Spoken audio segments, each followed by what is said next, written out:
Yes, dear viewer, many thanks to you for joining us on Aneke television today. It's yet another opportunity for us to interact with you on key political issues, especially as it has to do with the provision of good governance, especially here in Enugu State under the current dispensation led by the current governor, His Excellency Dr. Peter Ndubisimba. My name is Chris Aniwogo, thanking you for having joined us. Okay, today we have joining us on the show to talk to us on the good governance in Enugu State. We have a political analyst in the person of Prince Dr. Nna Marcel. It's a pleasure having you join us today on the show. Yes, thank you for joining us and best of the midweek. You're welcome, sir. Yeah.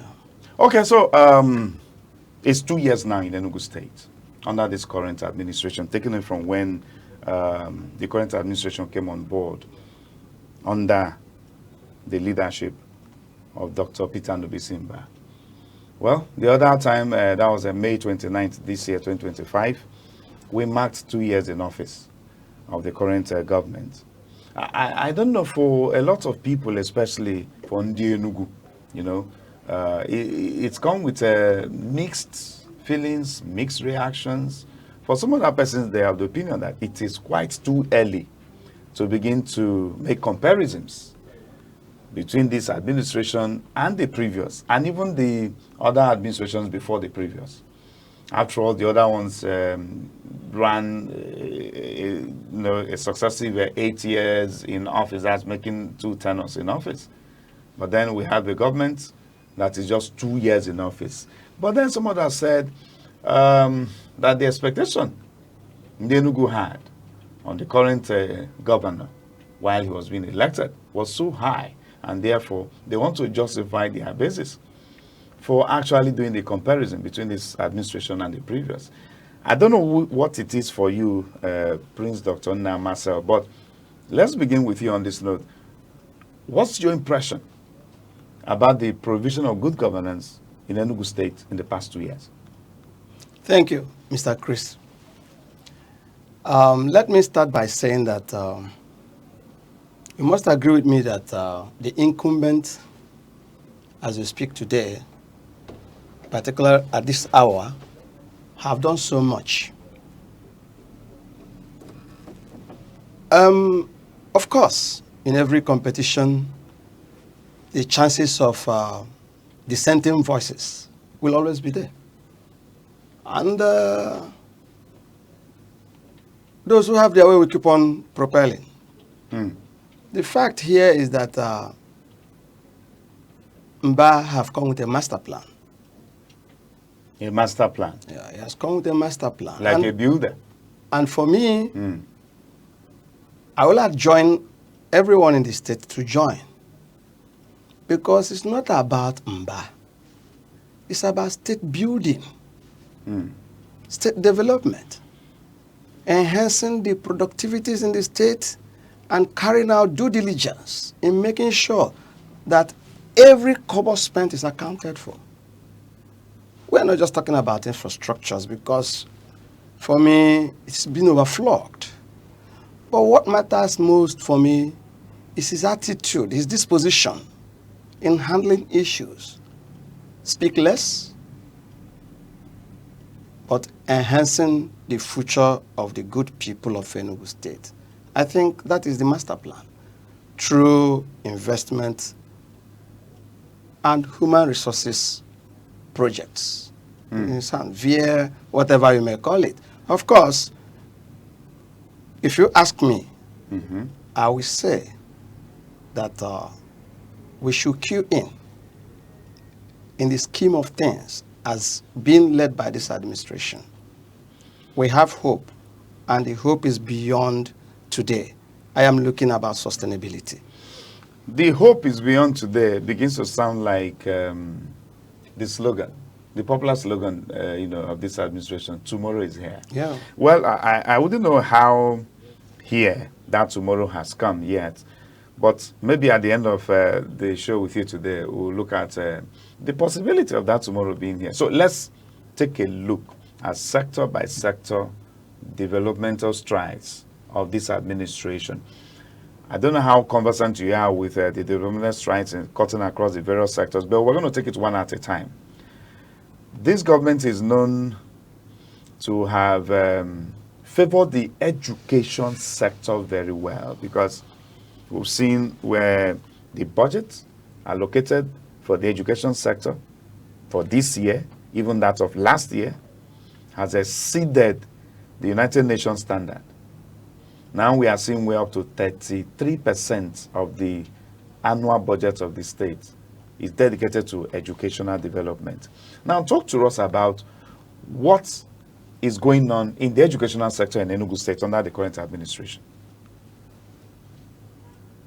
Well, presently in Enugu State, I think the education sector is making a good wave. There is one thing that we must know about leadership. Leadership shouldn't be looking at leadership based on your size, but then carry capacity of what you intend to offer. You must recognize that education is the bedrock of every society. That's right. Once that is done, every other thing follows. And I think that is the concept here. That is the idea. And that is the drive. And that is the strength. Because without giving education the proper status, through sound institutionalization, definitely those you see in the street tomorrow will turn to something else. But because he understands, the administration understands purely that the first approach to survival, both within the level of artisans and the elites presently in existence in the state, should be to improve their standard of knowledge towards everything. If you don't have education, of course, if government says that don't mess up the road by using it as a dumping ground, definitely you won't understand that.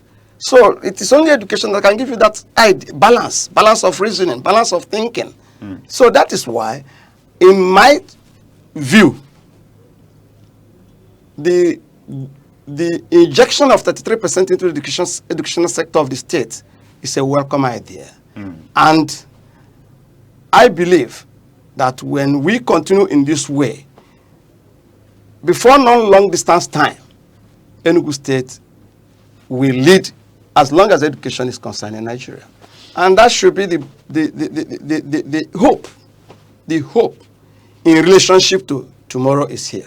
The hope in relationship to tomorrow is there. Yeah. Let's relate that 33% of the budget in Enugu State to infrastructural works within the educational sector.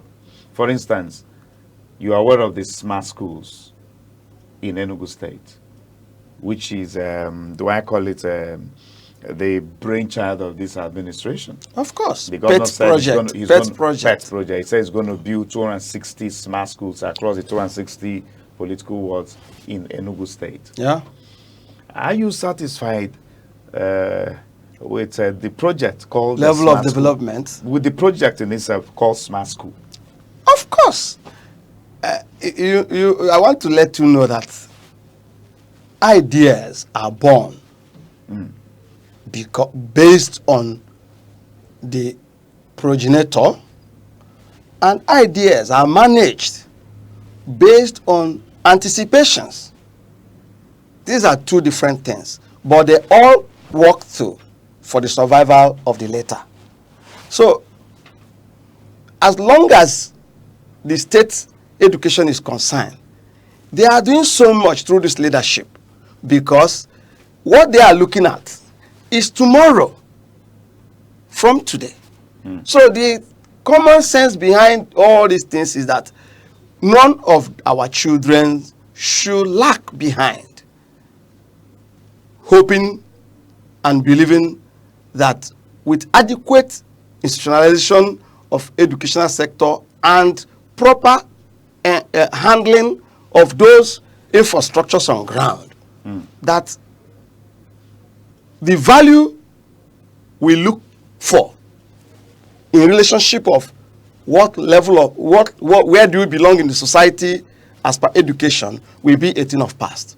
So I think it is a well sound driving ideology. Anybody supposed to key into if you want to look at future being better for the state. Now, the idea behind the smart school is that they want to make our children get exposed to digital learning. They want to expose the children in Enugu to smart, academic, educational, learning. They want to introduce artificial intelligence into the curriculum, and all of that. But then again, the governor promised that by September 2025, during school resumption, that the smart schools will have all commenced. Today is 16th September, if I'm not mistaken. 22nd September, schools will be resuming in Enugu State. And I'm not sure yet if all of these smart schools are yet completed. Isn't that a sign of disappointment? You shouldn't use the in word. your community, Prince. You shouldn't use. You shouldn't use. You are from a ward in Enugu State. Yeah, you shouldn't use the word. No, I want to disagree with you on the word disappointment, because this present administration is an administration that wants to rely on quality. Integrity of the project won't be at stake because you want to all the schools to run concurrently at the same time. It can be so. If the administration, through Ministry of Education, supervising those projects, discovers that there's a shady deal, of course, where what is obtainable in the country, where contractors will want to run home with huge amount of profit, even when he knows that what he's doing is inappropriate. So if the supervision ministry discovers, don't you think that it will be better, I want to put it to, don't you think that it will be better that the corruptibleness of that contractor be identified as early as possible, rather than allowing children to get into the school and have roofs collapse under their head, returning us back to our primitivity when it comes to educational management. Don't you think so? So I believe that even when the whole schools are not kicking off at the same time, there must be a reasonable reasons, profound reasons for why. So as long as school is about to reopen and we have some of these schools on board, then those that theirs are identified with one error or the other, or mistake or the other, should patiently wait for correction and otherwise, so that when you go in full. Let me ask you this question. It's going to be a personal one. Your ward, where you're from in Enugu State, have you taken that time to finding out if the smart school in your ward will be resuming September 20th? The issue of resuming is what we have just discussed. No, we just want to know on the personal. No, with the issue of resuming is just what we have shared, because it's an idea. When you discover that this table we are on it now has a structural defect, will you continue to use it? You won't. So if there's an issue challenging the running of the school, that issue should be addressed first. That's what we have just said. So in my community, like you said, we are hopeful that if the contractors handling the job gets on board and does the needful, we will. Why not? Okay. We're going to take more search on you. We're going to bring our searchlight on your particular one. I'm going to find out your word. I don't have any problem doing that, Chris, so that it doesn't look as if your own smart school is going to be... in my ward, the smart school is running as long as I'm concerned, because I know that activities are ongoing. Probably like what we said, logistics, one thing or the other affected because Ndi Enugu are being encouraged to make sure that the projects executed by this government It's a quality one. It's owned up by the people. Yes, and quality one. So as a good citizen from your community, you are a stakeholder. Yeah. You are expected to monitor and supervise. But I have just given you on. the analysis required from what you are asking. Maybe one thing or the other. So the issue of all schools kicking off at a time won't be possible. Okay. It won't be possible. So for you, the educational sector is doing very well. Greatly, they are doing very well because they are taking their time, painstaking supervision. All right, let's run. I don't want to drag into some other issues because recently we even heard of a contractor. You know, in your earlier submission, you made reference to poor quality job, deficiencies, yeah. But are you not aware that one of these smart schools were pulled down completely? In Isuzu. Yeah. But are you not aware? Apart from that, so do you think that some others cannot be identified along the line? Are you apart from that one? Where I'm actually headed to now is the scandal of corruption by one of the contractors called Sujimoto, the contractor from from the West, who was awarded 22 of the smart schools out of the 260. And the state government came out recently to declare the man wanted by the EFCC that he has absconded with over 5.7 billion naira. Yes. Is that not going to be a huge setback to the smart school project? Well, like we are trying to analyze here, you must understand that so many contractors unpurposefully are doing what they want to do, trying to cut corners. But I want to shock you. This administration is not letting go, dying, fully recovering. That's what they are going for. Trust the team leader, Dr. Mba. You will be surprised what Sujimotos will later get into. Okay. Because I think the idea of even involving him is to showcase that national consciousness that every Nigeria ought to thrive no matter the state where you are. You should, Sujimoto should have looked beyond this. If you have an opportunity, haven't been there, follow the due process, and opportunity is being given to you, it shows that the state doesn't want to look at ill performances. They needed what they need, and they have itemized what they need. So why don't you follow the suit? All right, so that's a lesson for some of our contractors anyway. So for you, the education sector is doing well. No, Chris, you must agree with me that education sector is doing well. We are getting results from all over the world. The onslaught of what the Enugu children are doing, the citizens all over the world, based on educational level. So we are doing well. If they are not doing well, all these pass marks will not be flowing in. Let's get away from the educational sector and head to one or two other sectors, because very soon my producer will be giving us signals for over time. I don't know which other sector it will be for you outside the educational sector. For this no, like I have said before, Chris, you see, looking at projects to me is no longer an issue. For me, I think this administration have gone beyond project mention, we need to, because it sounds like praise singers when you come on public and start saying the team leader, Dr. Ndubisimba, have done this. No, we should be looking at the content, the proper content of the ideas, sustainability. How do we support His Excellency in sustaining this quest? That's what we should be looking at. That's right. Our aims and objectives for now should be focusing on sustaining the aims of this young dynamic leader. But then we need to have an identification of these few projects. Then we'll talk about sustainability, because we are doing an analysis of the good governance here in Enugu. So outside the educational sector, you are aware of some infrastructural works that the government has been able to put in place within 2 years. If you are aware, I don't know if you could be for me mention one of for me the most remarkable among all these projects, the most remarkable is the easy way he's having in dealing with agricultural sector.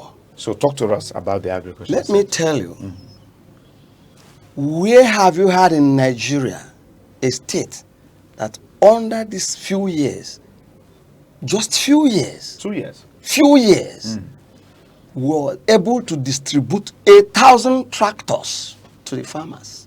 Do you know what Enugu State will look like in the next 1 year during product harvesting? That's a great encouragement to the farmers. Wonderful. I don't want to talk about the insecticides that goes with it. You see, when you see someone who has the mindset of directing and leading in the proper way and manner, his disposition will tell you. Just take a look. When people were, look at the abandoned products, abandoned projects, how they are being revamped. Are we talking about gas pipe, MNA gas plant? the Niger gas. When it's on national news that Enugu State earns 6-point-something billion injected into Enugu State economy just by MBA, what do you think will happen in the next 2 years if most of these projects revamped or moribund sites revamped comes on stream?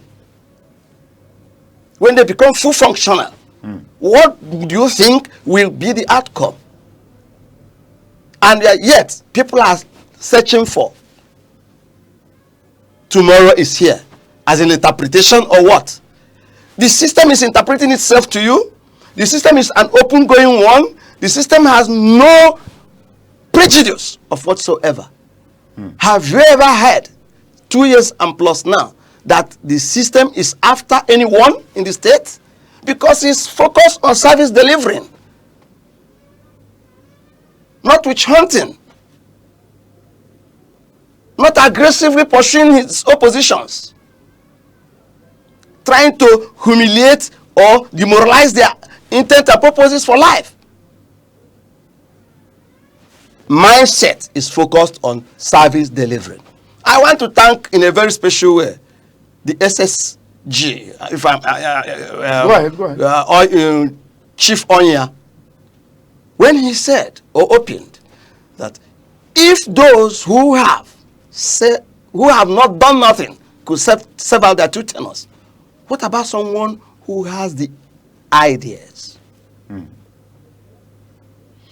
Service delivering. That is what is lacking in every other state. And here is in Enugu State. Are we talking about CGN? With your card, you are sure of where you're going. People should look beyond physical ideas. I think that's what the leader is teaching us. That there's power in reasoning. That when you sit down and nurture people in a very knowledgeable manner and way, that we intend to reap your future. Okay, so for you, some of these projects actually are impactful. You've made reference to the revamping of moribund assets such as the Niger gas. Yes, of course, we give it to the administration. It's not an easy feat at all. Just the other day, it was commissioned also, the completion of, is it completion now? I beg your pardon. The revamping of the Hotel Presidential. You are aware of that? I don't want to talk about all these things are just. But I want us to talk about people see it when you are saying it as you are a praise singer. But we are beyond that. No, I understand. We are beyond that. I understand. The administration is beyond that. Enugu State is beyond that. The citizens are beyond that. The man is taking us to where we don't. If allowed to continue in the next 40 years, in the next 20 years, the whole country will be running down to Enugu to pick up something else. I understand your position. You don't want to be, you don't want to go into specifics, but the program says that's what my producer decided. No, even when my producer wants us to do analysis, so we need to actually point out these projects so that we could know the impact it's going to have meaningfully in the lives of the people. Okay, one of the impact is road project. So let's talk about road. Hold on. Go ahead. You know what it usually took you to come from your end to here. That's right. Am I correct? That's right. Is it still the same? I ask you, Chris. I'm listening. Is it the same? I am the anchor. So it is not. Go ahead. Go ahead. Is that not an impactation? That's an impactation, effective one indeed. Are you still looking at hotel presidential as not a non-profitable investment? It is profitable now. The state earns money from there. Is it not so?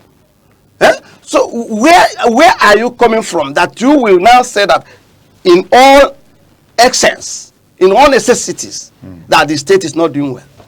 There is an issue, surrounding all of these things. Which issue? People out there, especially from some quarters, are of the opinion that the government is not creating opportunities job-wise for the indigenes of the state. For instance, the hotel presidential we just made reference to, there are people employed to work there. We don't know when the job vacancies there were advertised on the Enugu. I don't know if you understand my point. You know when we treated the educational sector, we looked at the scandal by Sujimoto, the contractor.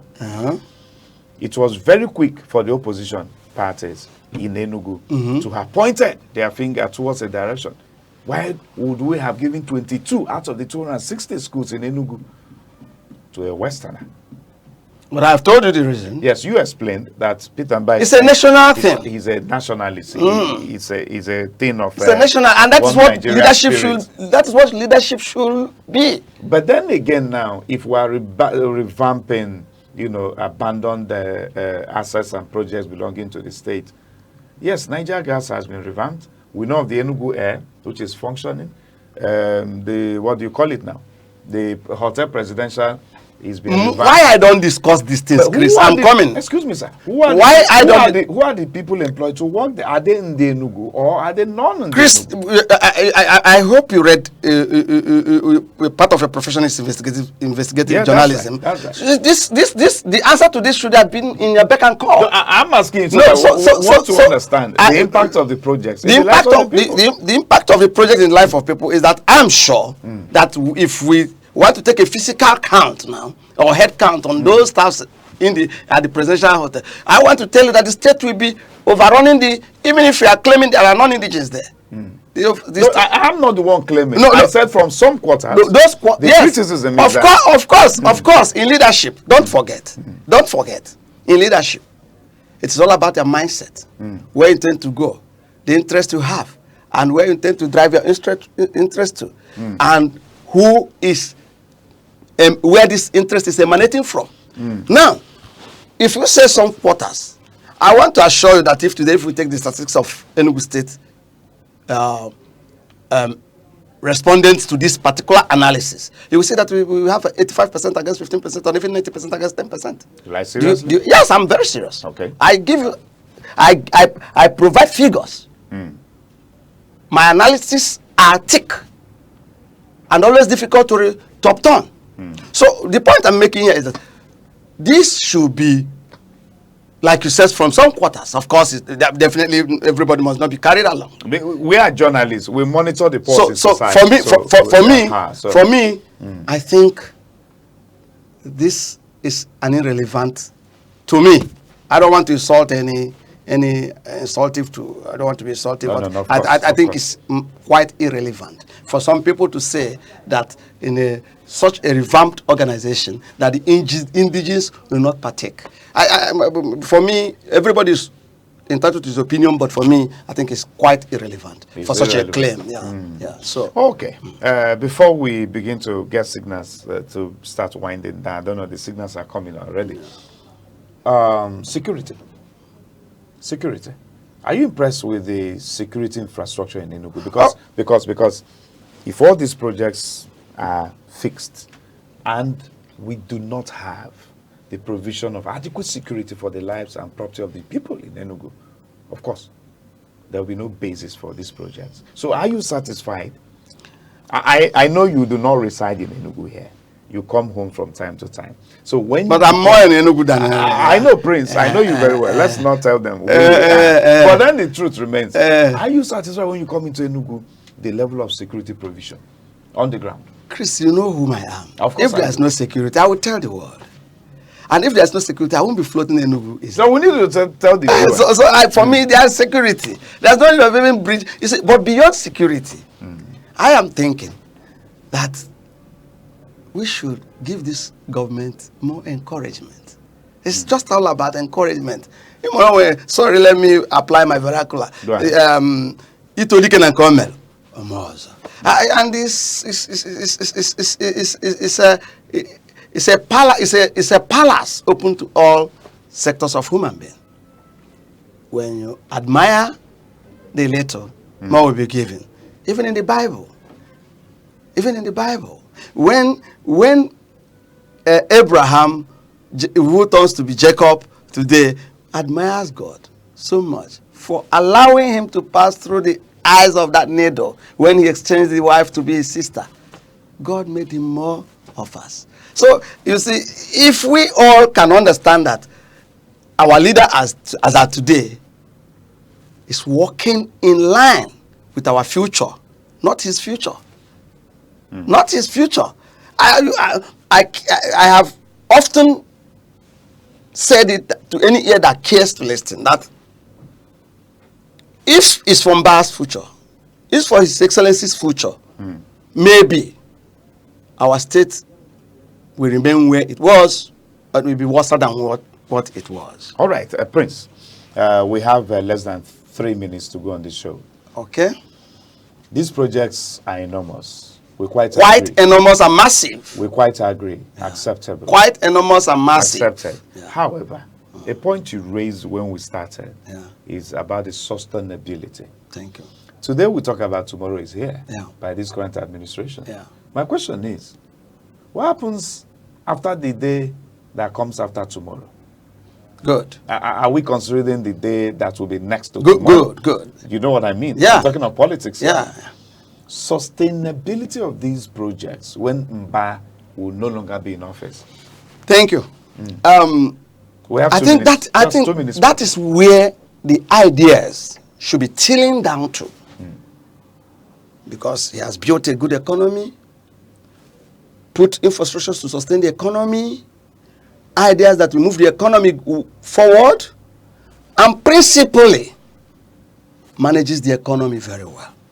Now we are talking about sustainability. So if I should be allowed to proffer solutions, go ahead. I will appeal to the team leader in the person of His Excellency to look into creating an independent orientation agency for the states that will go around teaching people on how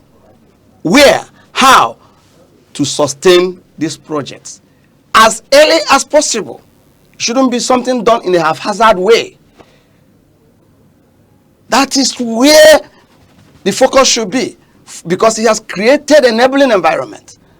And like you said, a day after tomorrow, one person will come up and say, this is all about this. Let me make sure that my name is being put into ink.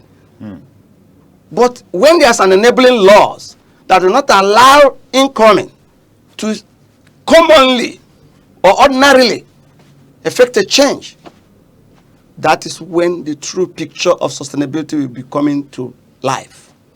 Because without sustainability, one important of sustainability is that if the past administrations has repaired or have carried out the completion this international conference center, the incumbent wouldn't have been looking for money to complete it. So we'll go fix it. All right. Our time is up. Thank you. Our time is up. Thank you very much, Prince Dr. Marcel. You're welcome. For being with us on the arena on Aneke television. Thank you. He's a political analyst. He just came here to do analysis of the good governance in Enugu State, the journey so far in 2 years under this administration led by Dr. Peter Ndubisimba. My name is Chris Aniborg saying, let us sustain what the government has built for us in Enugu. Until we come your way again, be a better citizen. My name is Chris Aniborg. Bye for now.